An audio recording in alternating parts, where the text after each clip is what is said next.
Una vez ya habiendo identificado pues como tal los factores, todo el tema de la C7 y demás, y entendiendo un poquito de dónde viene cada componente, voy a proceder a explicar básicamente lo del Caesar. Nosotros tenemos un modelo de Caesar cualquiera, aquí es un ejemplo típico, bueno, un ejemplo súper sencillo de una tubería.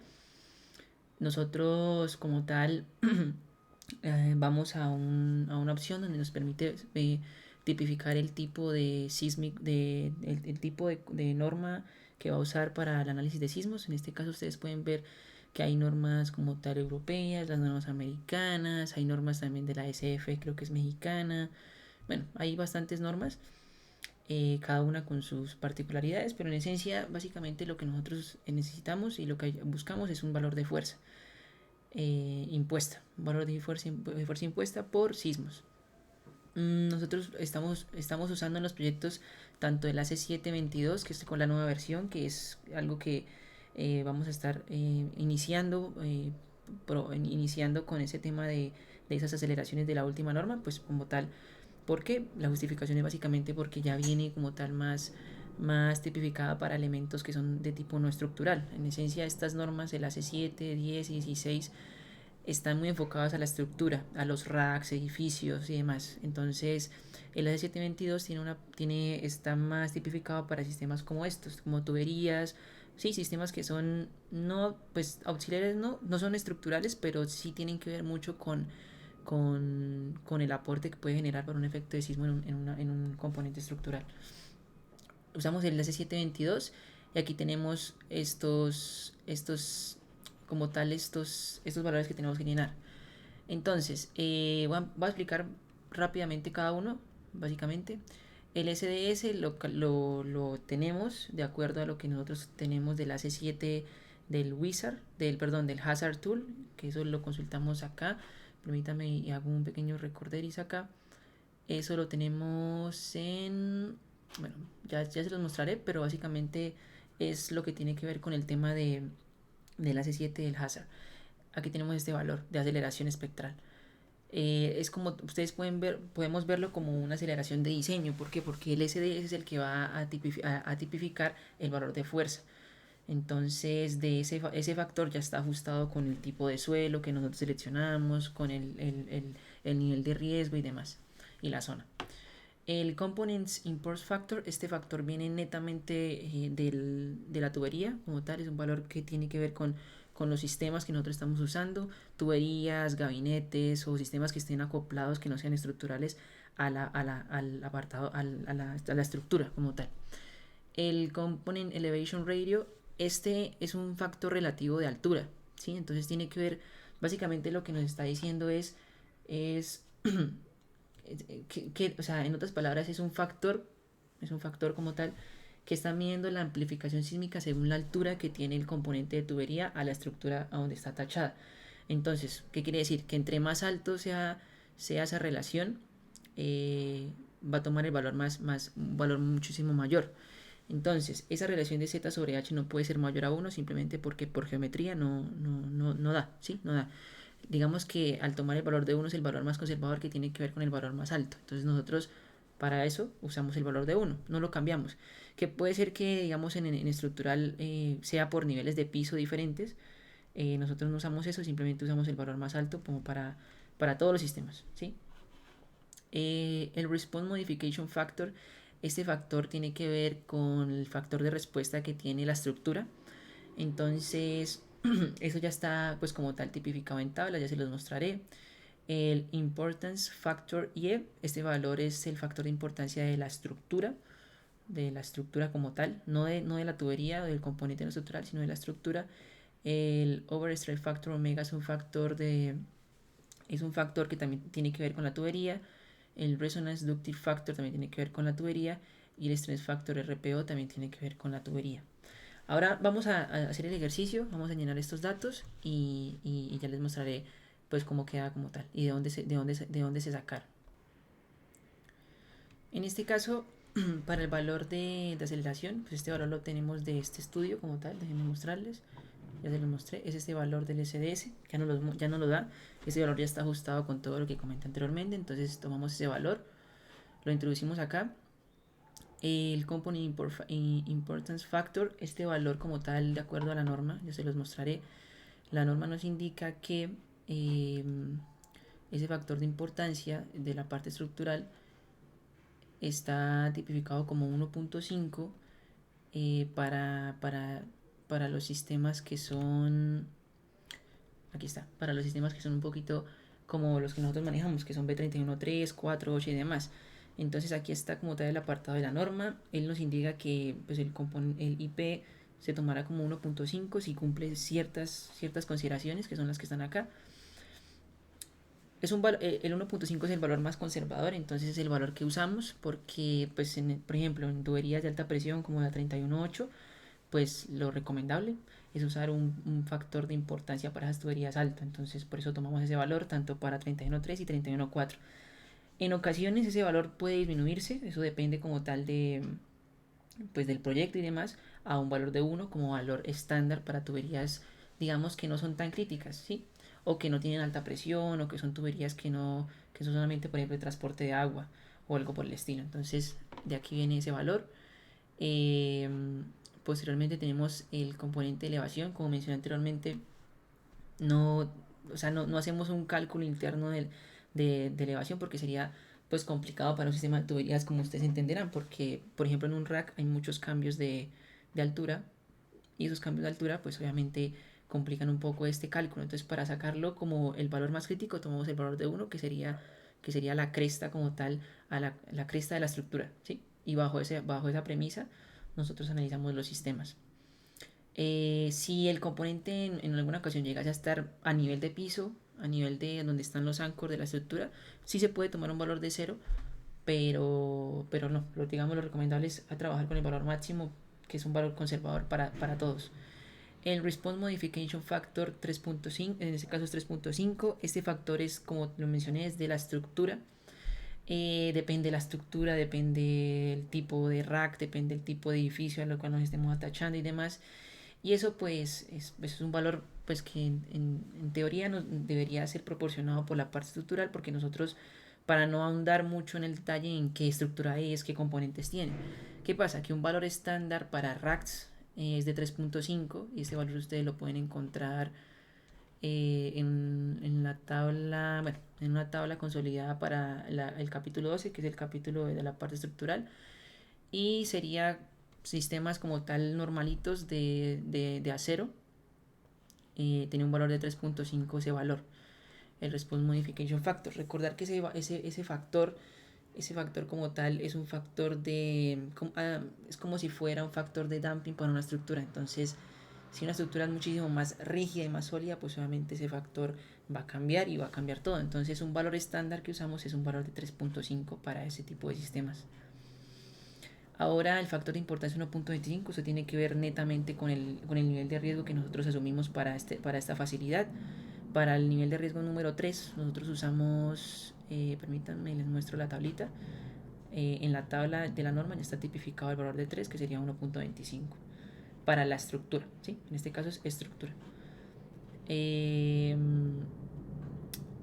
Después tendríamos lo que es el overstress factor. Estos tres últimos sistemas, variables o constantes, que lo quieren llamar, son como tal valores de atenuación de sismos y son ajustados para lo que es la tubería, la estructura, el componente no estructural, en este caso la tubería.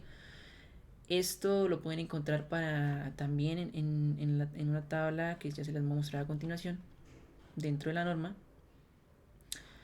En este caso sería la tabla para componentes mecánicos y eléctricos, ¿sí? En el apartado 13.6 nos dirigimos al sistema de distribución, y aquí ustedes van a encontrar como tal esas constantes, ¿sí?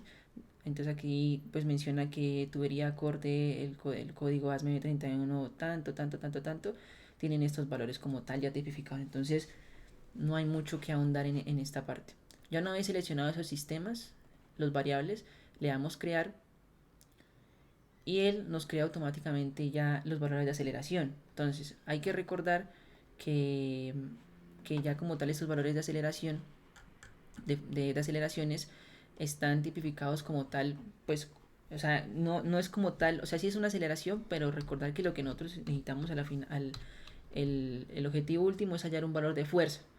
Entonces ese valor de fuerza lo pueden encontrar en el capítulo 13, que les dejaré como tal un recurso también adicional a esto, de cómo se calcula eso y un ejemplo pues típico de esto. Ese valor de fuerza es el que ustedes van a ver a continuación en la siguiente, acá, acá, en esta, ¿sí? Entonces básicamente nosotros estamos calculando una fuerza de tipo horizontal, ¿sí? En este caso la fuerza de tipo horizontal, como ustedes pueden ver, tiene el HF, el RU, el RPO, el CEAR, que es lo que nosotros estamos introduciendo allá, el IP, el SDS, ¿sí? Y el peso como tal el peso, digamos que este sería un peso, una carga muerta para nuestro sistema. Eh, Esto nosotros estamos calculando como tal una fuerza con todos los factores que vimos. César lo interpreta como aceleración. ¿Por qué? Porque es más sencillo en este caso por la tipología del César as, asumir una aceleración en G en el sistema que nosotros seleccionemos. Entonces básicamente lo que hace es que la aceleración sería básicamente esto por esto. Eliminamos la masa como tal.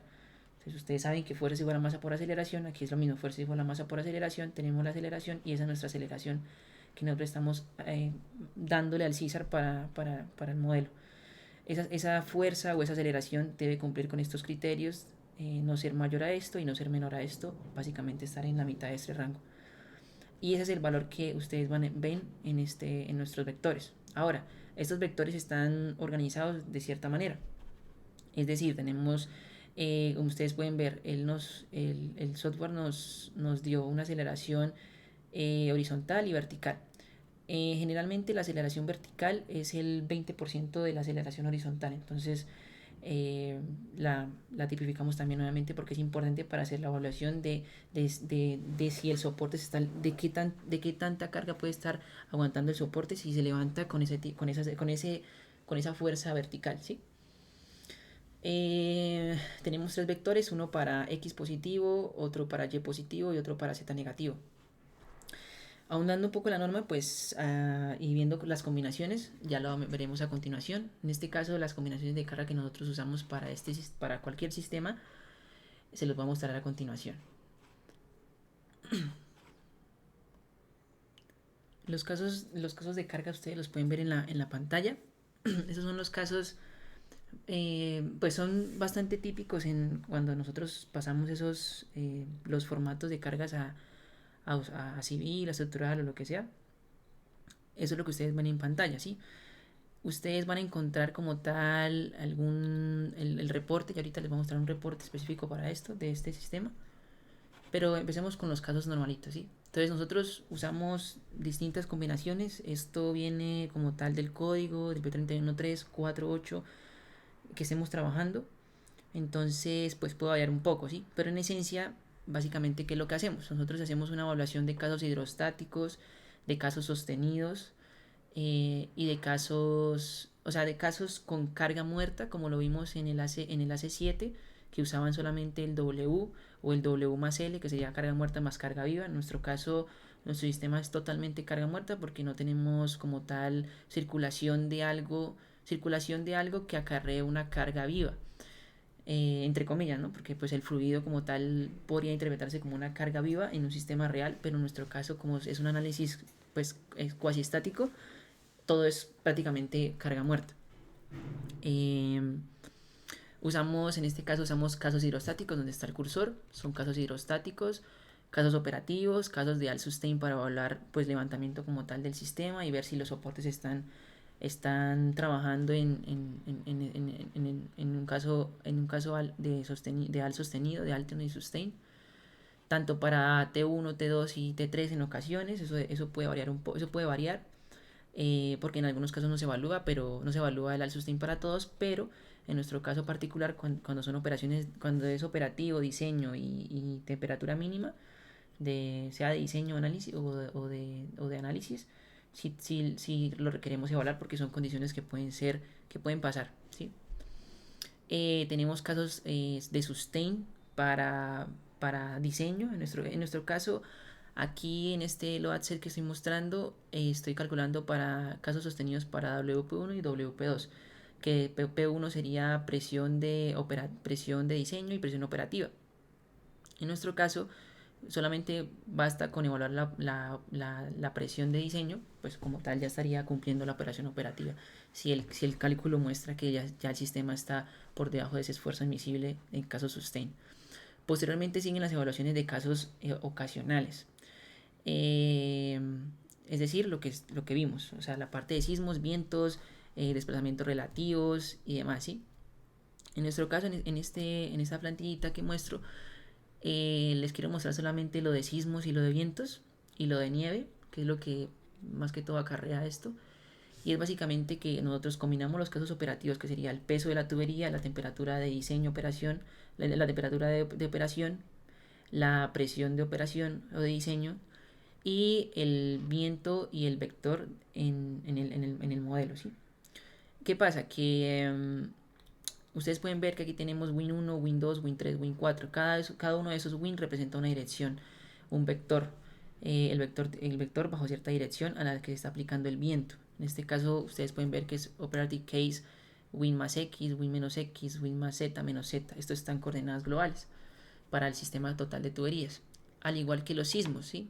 Tenemos sismos en la dirección U1 positivo, que sería X, Y y Z, como lo vimos en la tabla anterior.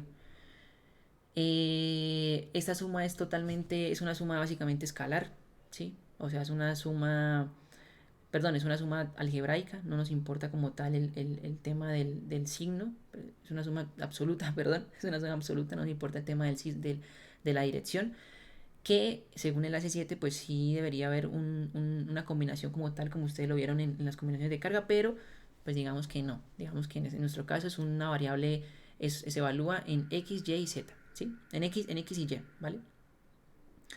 Para la parte de sismos y X, Y, Z para la parte de sismos.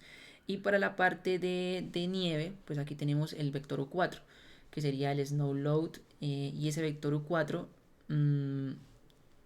como tal estaría pues aplicando una carga distribuida de acuerdo al valor de nieve, que eso no lo vemos acá, pero es básicamente otro valor de carga, otra carga distribuida sobre la tubería. Posteriormente tenemos los casos ocasionales también, pero ya solamente tipificados por, o sea, solamente los vientos, que afectan los vientos, que afectan solamente los sismos, que afecta solamente la nieve.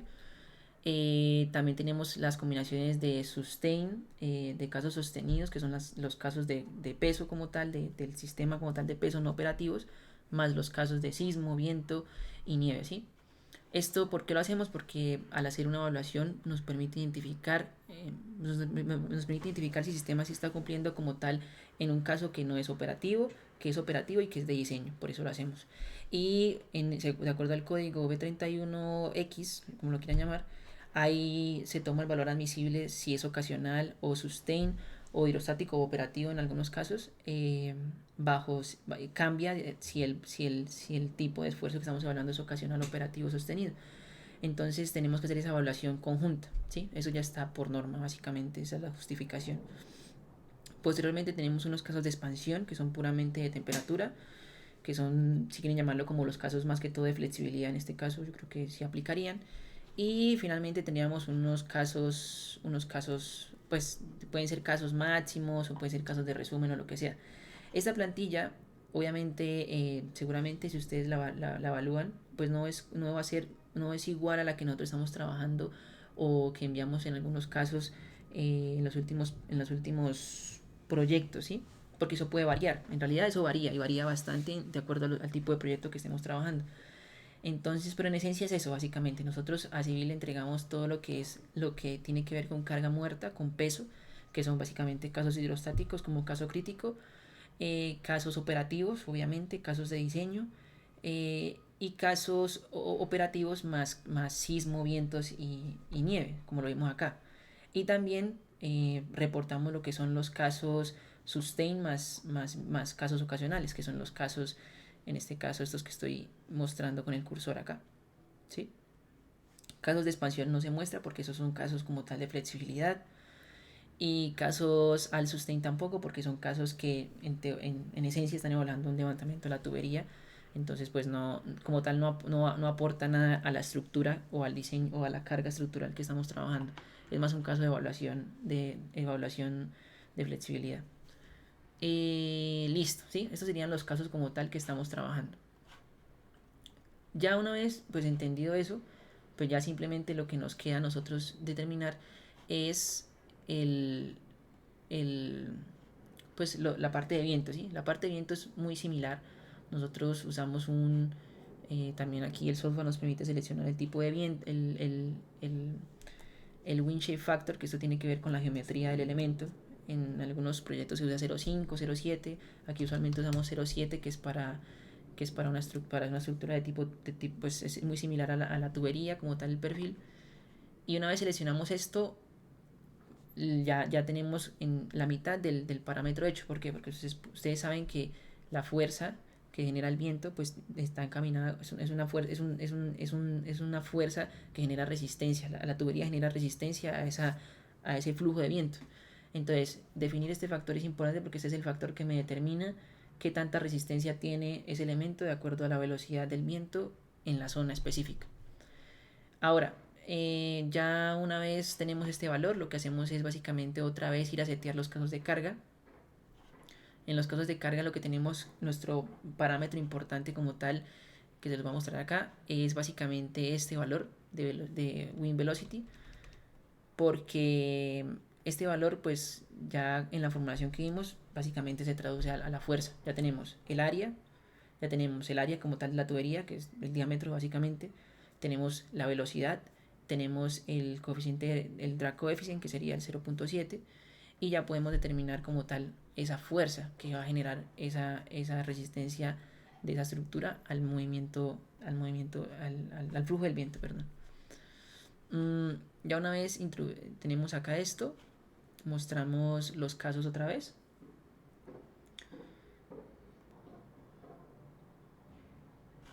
Nos dirigimos a WinLoads y aquí es donde nosotros ponemos esos valores. Entonces aquí es lo mismo, básicamente seleccionamos la norma, los vectores que les comenté, si es WinX1, -1, Y, Z, ¿sí? Tenemos que creamos los tres vectores que sería X, Y y Z, como ustedes pueden ver acá, X menos X y Z menos Z. Estos son direcciones horizontales de la tubería, vertical no aplicamos. Entonces ya con esto nosotros aquí la velocidad la ponemos acá. El wind exposure tiene que ver directamente con el tipo pues de perfil que tiene el viento y la exposición que tiene a la tubería. Entonces generalmente para sistemas así como que no son un tipo de edificación se usa el exposure tipo C. Y este structural damping coefficient es es bastante complicado de determinar porque tiene que ver como tal ya con la estructura finalizada y se hace un análisis de damping como lo especifica ahí. Esto pues básicamente nosotros no lo calculamos, simplemente usamos el valor por default que sería 0.03 y el hill type que sería como tal la variable que vas directamente del perfil de viento de acuerdo a la zona, pues le ponemos no hill, ¿sí? Es como si fuera un flujo totalmente uniforme del viento. Entonces eso lo seleccionamos ahí y ya como tal este es el seteo del viento. Ya una vez le damos save, ya podemos nosotros calcular como tal nuestro sistema con esos tipos de casos ocasionales como sismos y vientos.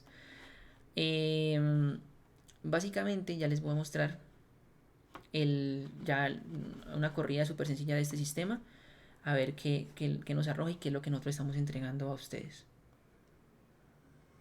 Ya podemos ver aquí pues unos resultados preliminares de un cálculo X. Nosotros generalmente para las cargas pasamos los casos que son hidrostáticos operativos.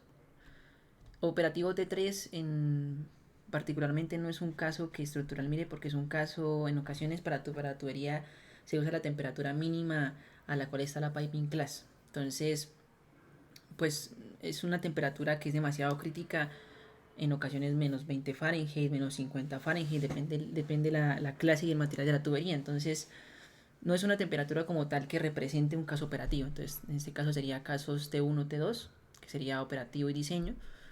Los casos sostenidos en este caso particular estamos mostrando tanto para presión de operativa, presión de diseño. Generalmente con presión de diseño que ustedes evalúen, pues ya, porque va a ser esa presión de diseño es la que va a generar un mayor esfuerzo y una mayor carga, en este caso vertical, ¿sí? Vertical para los soportes estructurales. Todos los casos que son operativos más vientos, más sismos, más desplazamientos, más nieve, etcétera. Y también los casos que son combinaciones de tipo sustain, que sería carga muerta, más win 1 y U1 y 2 y 3. Esos casos, como mencioné, son casos que sí pueden suceder, obviamente. Por ejemplo, en la parte de instalación, pues obviamente si el sistema no está operativo, no hay fluido, pero sí está la carga muerta, que sería la carga de la tubería, más sus componentes adicionales, aislamiento, demás. Y también pues como tal el viento y el sismo pues obviamente puede estar. Entonces esto es lo que nosotros generalmente pasamos con un reporte que es el Restraint Summary, ¿sí? Este Restraint Summary está en coordenadas globales de acuerdo a nuestro análisis de CISAR. Esto ustedes lo pueden ver básicamente en este reporte. Y pues nosotros pasamos este reporte. Este reporte pues como mencioné los casos de carga que estamos evaluando. Ese reporte pues muestra lo que son las cargas tanto en ejes globales FX, Y y Z. También si hay momentos, si hay algún áncor y demás, o alguna restricción de tipo de 6 grados de libertad. Ese reporte ese reporte es el que ustedes ven acá, básicamente. Aquí vemos los casos que estamos tomando y ya como tal los valores de tanto X, Y, Z y momentos si aplica. Bueno, estos casos son los que nosotros pasamos a civil y son postprocesados pues ya por ustedes. Y obviamente pues hasta aquí digamos llegaría nuestra evaluación. Claramente si hay cargas que son demasiado altas o son cargas que están desniveladas en algunos soportes, por ejemplo, que haya por ejemplo soportes cada cierto span específico y haya una carga más que otra, pues obviamente se revisa. Pero generalmente es eso, ¿sí? Se revisa obviamente que no sean cargas tan altas, de acuerdo al diámetro, de acuerdo como tal también sí, más que todo al diámetro y al fluido que estamos trabajando.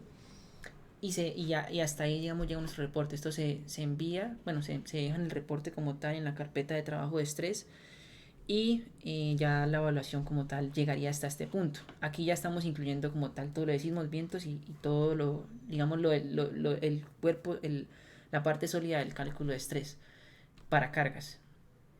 Ya pues para lo que es esfuerzos y demás, obviamente es diferente porque no reportamos como tal esos valores son intrínsecos de estrés, pero se evalúan obviamente que estén por debajo de un esfuerzo admisible.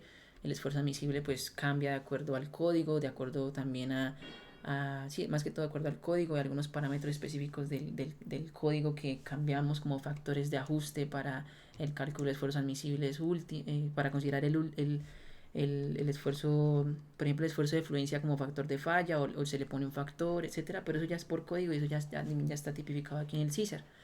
Entonces, pues como tal, ese sería el trabajo de esta temática. ¿Qué pasa? Que nosotros estamos usando la versión 7 de 7.22 y claramente si hacemos la comparación con otras versiones del AC7 en algunos proyectos que ya se han enviado con esos valores, pues cambia, va a cambiar un poco. ¿Cómo cambia? Se los voy a mostrar acá. Eso cambia de la siguiente manera. Si yo quiero calcular otra vez el tema de sismos, solamente para mostrarles, y me voy a la C716 de la versión 2018, estos parámetros ya son diferentes. ¿Qué pasa? Que en esencia es lo mismo, o sea, es una fuerza, no hay nada que hacer. Lo que pasa es que aquí está más tipificado por estructura. Entonces, el importance factor tiene que ver con la estructura, que en nuestro caso sería el mismo IE. El response factor también es lo mismo, 3.5 no varía de acuerdo a la norma. Esta nos está pidiendo la máxima, o sea, la aceleración espectral máxima que generó en un periodo largo, en el periodo de 0.2 segundos, si no estoy mal. Pero básicamente nos pide no la que ya está ajustada, no la que ya está ajustada por el SDS, que ya está ajustada por el tipo de terreno y demás, no, sino la pura, ¿sí? En este caso nosotros ponemos este valor, pero intrínsecamente lo que hace el cálculo y revisando pues el AC716 tiene que tomar el SDS. Entonces a la final de cuentas este valor es como poner otro valor de este. Básicamente sería este. ¿Sí? Entonces, él intrínsecamente con la misma formulación es el ajuste. ¿Qué pasa? Que en lo que varía como tal esta norma es como tal en el factor de respuesta del sistema. ¿Por qué? Porque depende mucho como tal del sistema no estructural que estemos analizando. En este caso, tubería no va a cambiar, pero para otros casos, por ejemplo, que tengamos tubería y se quiera evaluar, aunque nosotros no hacemos eso, un equipo o algo así, o sí, un equipo o un gabinete o algo así, sí va a cambiar obviamente esos factores, pero específicos del componente. El site class, como lo mencioné, generalmente te deja tipo D, pero eso ya depende como tal del terreno. El component elevation radio es la misma cosa, y el component amplification factor también tiene, este sí tiene que ver como tal del componente que estamos trabajando. La diferencia está intrínsecamente en la importancia que le da el 722 a los elementos que son de tipo no estructural. Obviamente varía y puede variar bastante pues las aceleraciones, las fuerzas, me refiero a ellos con fuerza, la fuerza que calculemos de ese sismo, eh, pero es como tal para tenerlo de referencia. Las dos normas obviamente son compatibles y depende como tal ya pues de la que se use. Tiene que obviamente quedar justificado por qué se usó. En nuestro caso pues el AC722 es la última, entonces la última versión es la que tiene más completa, y esa es la que nosotros estamos usando para los sistemas, para los sistemas futuros que van a venir. Entonces, si llega a haber otra norma, pues obviamente también se notifica que estamos usando otra norma para tenerlo ahí de referencia por si se quiere consultar el tema de formulación y demás. Eso sería como tal esta parte. En la parte de vientos, obviamente también tenemos este método, y también está el otro método que es por presión-velocidad, el perfil de presión-velocidades, que ese perfil de presión-velocidades pues no es algo que nosotros construyamos como tal, porque seguramente ese perfil no lo tiene que dar la disciplina estructural o civil, bueno, otra disciplina, y pues también se usa básicamente. ¿Qué es lo que pasa? Que el perfil de presión, perdón, sí, de presión velocidad, o de altura velocidad, o de altura presión, no importa. La cuestión es que en ese caso, el modelo se construye bajo cierta referencia de altura, Z sobre H, como ustedes lo vieron, que puede ser un poco más específico para, por ejemplo, estamos trabajando en un sistema que es muy alto, que varía mucho, ahí se aplica, pero en los casos normales usamos la metodología que les mostré. Eso sería prácticamente todo, y ya, muchas gracias.